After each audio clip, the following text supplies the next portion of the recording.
Pasar Rampat Titis Sewa. Pasar Rampat Titis Sewa Tembung Pasar Rampat namanya. Iya. Jadi boleh ceritakan nggak Pak sedikit gimana dulu awalnya Bapak bisa kenal sama Satariyah ini? Ya, kita udah banyak ngaji di mana-mana tarekat-tarekat. Ada berapa tarekat yang nyangkut ya sekarang ini ya di Satariyah lah yang terbaik di dalam 4 tarekat 5 tarekat itu inilah yang terbaik rasa saya. Awalnya itu apakah Bapak ada yang ngajak dulu pertama kali? Ada Pak Erwin namanya. Namanya Pak Erwin. Gimana dulu? Apa yang disampaikan Bapak itu kepada Bapak? Banyak. Saya ngaji tarekat dulu nggak pernah jumpa seperti ini. Makanya sudah banyak lah tarekat yang saya jalani. Yang mantap saya di tarekat Satariyah inilah. Udah itu banyaklah perjalannya. Ya sedih, banyak yang seneng juga. Ya. Banyak sedihnya lah. Jadi gitu pertama kali Bapak diajak Bapak langsung masuk gitu? Enggak lah, selidiki dulu lah. Diselidiki dulu? Iya. Berapa lama Bapak selidiki pada waktu itu? Selidiki dulu entah berapa bulan lah gitu. Iya. Kurang cocok lah sama saya pikir lah. Orangku udah ngaji di tarekat juga, tarekat Jonah namanya. Tarekat Jannah. Boleh agak keras Pak sedikit suaranya Pak? Agak keras suaranya. Ya bisa. Dulu pernah ngaji di tarekat Jonah. Tarekat Jana. Tarekat Jonah. Jonah ya. Tarekat Muporidun. Banyak tarekatku dulu. Sekarang jumpa lagi tarekat Satariyah Said ini. Disitulah letak tarekat Satariyah Said itu lemah tarekat yang lain. Ini yang keras. Ini yang ya bisa ku ajukan ya, inilah yang kurasa yang cocok gitu. Yang membuat Bapak cocok di tarekat Satariyah Said ini apanya Pak gitu? Satu, tentang kesaudaraan. Ya. Sangat sedap sekali kalau tentang persaudaraan itu. Udah itu tentang tawajudnya pun enak. Ya. Terus tahun berapa Bapak mulai masuk ikut tarekat? Baru berapa bulan inilah. Baru berapa bulan masuk? Iya. Belum. Ini Pak di tarekat Satariyah Said kan ada yang namanya bai'at. Gimana dulu? Apa yang Bapak rasakan awal pertama kali berbaiat itu dalam mengucapkan kalimat syahadat tadi? Alhamdulillah, di sinilah yang paling mantap. Syahadat selawatnya di sinilah yang kena tersentuh hatiku, makanya jadi tertarik tarekat Satariyah Said ini. Ya, boleh dijelaskan nggak Pak sedikit? Kenanya itu seperti apa gitu? Dulu kita punya ilmu yang sangat tinggi. Punya ilmu yang sangat tinggi sekali dan nggak kenal siapapun. Kalau di sini pakai tata krama. Yang dulu punya kekuatan itu habis. Kekuatan apa Pak? Semua kekuatan apapun habis di sini, luntur semua di tarekat Satariyah Said ini. Kekuatan keilmuan maksudnya? Keilmuan, segalanya lah habis di sini, luntur semua di sini. Selama ini yang wak cari inilah dia, baru dapat ini. Singkat padat ya apa jawabannya ya. Itu kita masih penasaran, banyak yang bikin kita penasaran kenapa? Ya di sini tadi Bapak bilang di sini cocoknya di mana? Gitu. Cocoknya tentang persaudaraan itu. Ya. Persaudaraan itu kayaknya udah saudara lah, nggak ada dianggap orang lain gitu di sini itu. Itulah yang kita yang sukanya itu. Nah itu kajinya pun nggak panjang-panjang dan nggak perlu paseh, lidahnya seperti itu ya dipakai. Kalau ngaji yang lain kan mesti paseh, mesti yang benar-benar tuh Qurannya. Di sini nggak bener pun tapi hatinya bener. Quran nggak pandai masuk di sini. Kalau di sana kan Quran harus pandai. Di mana-mana. Kenapa sih Bapak perlu harus masuk bertarekat lagi sementara kan udah kita ajaran agama Islam ini udah lengkap? Ya biar sempurna. Di sinilah sempurna saya. Yang saya rasakan bertahun-tahun, disinilah sempurnanya. Udah baiat di sana baiat, sana baiat. Inilah yang enak baiatnya. Artinya dulu pun udah sering baiat di ajaran di pengajian-pengajian lain ya. Iya. Nah, jadi begini Bapak Ibu, teman-teman ya. Bapak ini dulunya sebelum mengaji itu Jahat. Sempat punya profesi sebagai tukang obat atau di bidang pengobatan. Jadi Bapak ini udah lama ini ngobati. Kira-kira berapa lama itu Pak dulu? Udah 30 tahun lah. Ngobatin itu udah selama 30 tahun. Pasiennya udah lumayan banyak Pak ya? Banyak.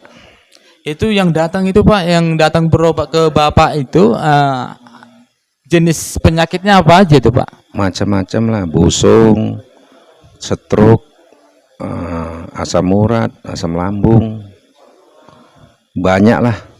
Jadi yang datang itu semua itu sembuh semua Pak? Ada yang sembuh, ada yang tidak, tapi banyak yang sembuh. Sembuh itu kan karena Allah, bukan karena kita. Bisa aja menyembuhkan. Kayak caranya gimana dulu Bapak waktu mengobati pasien itu Pak? Ya caranya dengan kalimat Bismillahirrahmanirrahim lah.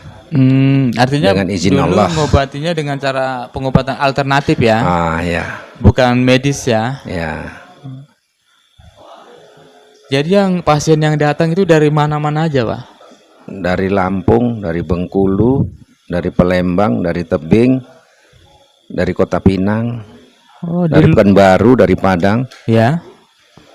Banyak lah, entah dari mana-mana lah, dari Jakarta, dari Amerika pun pernah, dari luar negeri pun pernah datang. Datang dari Malaysia banyak. Itu ya kalau yang dari Amerika itu sakit apa Pak? Itu sakitnya kadang gila, kadang enggak gitu. Datang-datang kadang gila, kadang enggak itu. Sakitnya? Iya, tiba-tiba nggak ingat, lupa ingatan. Oh, sakitnya lupa ingatan. Lupa ingatan, tahu-tahu ingat. Tahu-tahu bicara nggak nyambung gitu. Bicara nggak nyambung. Nah, sekarang udah nyambung, udah sembuh orangnya. Itu datang berobat sama Bapak, terus Bapak obatin. Pada hari itu juga sembuhnya tuh? Ada dia kan di sini 1 bulan. 1 bulan. Gila 1 minggu lah gitu sembuh. Sembuh total pulang. Balik lagi ke negaranya. Iya. Berarti datang kemari jumpai Bapak berobat aja, khusus untuk berobat. Dia di bandara itu kan supir Grab itu yang bilang di mana berobat di sini, ditunjuk tempat saya itulah. Supir Grab itu. Ada berapa orang Pak yang dari Amerika? Ada 2 orang. 2 orang. Dari Batam ada. Kalau dari Palembang ada. Kalau dari Malaysia? Dari Malaysia banyak, tahun berapa orang, banyak kali. Nggak terhitung. Jadi yang dari Malaysia itu pun datang kemari berhari-hari juga. Iya, berarti sempat sampai nginap. Nginap lah di Hotel Haji Amir itu, nggak di rumah kita. Jadi mereka setelah sembuh baru balik lagi. Iya, balik lagi. Masih kadang telepon-teleponan, sekarang udah putus hubungan. Yang kemarin COVID itu HP hilang, ganti lagi, udah putus hubungan. Pengobatannya tetap pengobatan alternatif ya? Tetap. Pasien udah begitu banyak, jadi 1 bulan itu bisa dapat penghasilan berapa itu Pak kalau ngobati? Nggak bisa dihitung lah. Nggak bisa dihitung ya? Bisa 20 juta, bisa 10, bisa 5 juta, bisa 3 juta, nggak bisa dipatokkan. Kalau zaman dulu belum COVID itu bisa 3 juta, 2 juta 1 hari itu. Nah itulah Pak, bagian ke pengobatan itu Bapak itu dulu dapat ilmunya itu dari mana gitu Pak? Itulah nggak tahu tuh. Tiba-tiba tahu aja bisa. Itu masuk penjara di Tanjung Gusta. Oh pernah masuk penjara Tanjung Gusta. Berapa lama? Ada lama lah itu, sebenarnya nggak usah aib itu, nggak usah sebenarnya ya kan. Tapi dari situ udah pernah lah masuk penjara itu. Habis itu keluar, udah jadi orang pintar. Dapatnya dari penjara itu. Oh dari penjara itu? Oh bisa pula dari penjara ya? Di luar baik-baik, kita nggak dapat, di dalam dikurung bisa dapat. Oh, apa di situ Bapak bermeditasi atau gimana dulu? Enggak juga, datang sendiri itu bisa, enggak tahu, kita enggak ngerti itu. Tahu-tahu disuruh ada batin mengatakan di telinga sholat. Ya. Sholat kita Isya sampai pagi zikir, tahu-tahu sampai pagi zikir enggak sadar. Ah, tahu-tahu bisa ngobat gitu aja. Jadi kalau sekarang orang tua sekarang masih ada nggak ya? Udah meninggal dua-dua. Dua-dua meninggal. Jadi pernah sempat berpikir nggak ini gimana sih keadaan orang tua kita itu di alamnya sana gitu? Ya berpikir kali sesudah masuk ngaji di sini. Oh, setelah masuk Satariyah ini baru berpikir. Baru berpikir. Dulu sebelum masuk nggak ada kepikiran. Nggak ada. Setelah masuk Satariyah, ngaji di Satariyah baru kepikiran. Ya, baru kepikiran. Gimana Pak perasaan Bapak waktu pertama kali teringat dengan orang tua gitu? Sedih lah. Apa yang pengen Bapak Bapak sampaikan atau apa yang pengen Bapak perbuat untuk mereka pada kirim doa lah, sebaik-baiknya lah. Kalau bisa jadi yang sebenar-benarnya lah, mati usul khotimah. Ya. Gak mati menyakitkan lah gitu. Di Satariyah ini dia dikasih tahu kalau ada anaknya yang masuk pengajian di Satariyah itu dijamin Allah masuk surga. Kira-kira menurut Bapak gimana? Ya begitu. Yakin nggak Bapak? Yakin lah. Yakinnya itu alasannya apa yakin gitu? Ya kita udah banyak masuk tarekat nggak seperti ini, masuk di sini bisa seperti ini. Itulah dia jurusannya, itulah yang ku cari. Oh, okelah. Terima kasih Pak atas informasinya atau sudah mau berbagi sedikit pengalamannya. Jadi kita mau ke sebelah lagi dengan satu lagi kawan kita juga atau saudara kita Bapak itu dari Medan juga Pak ya.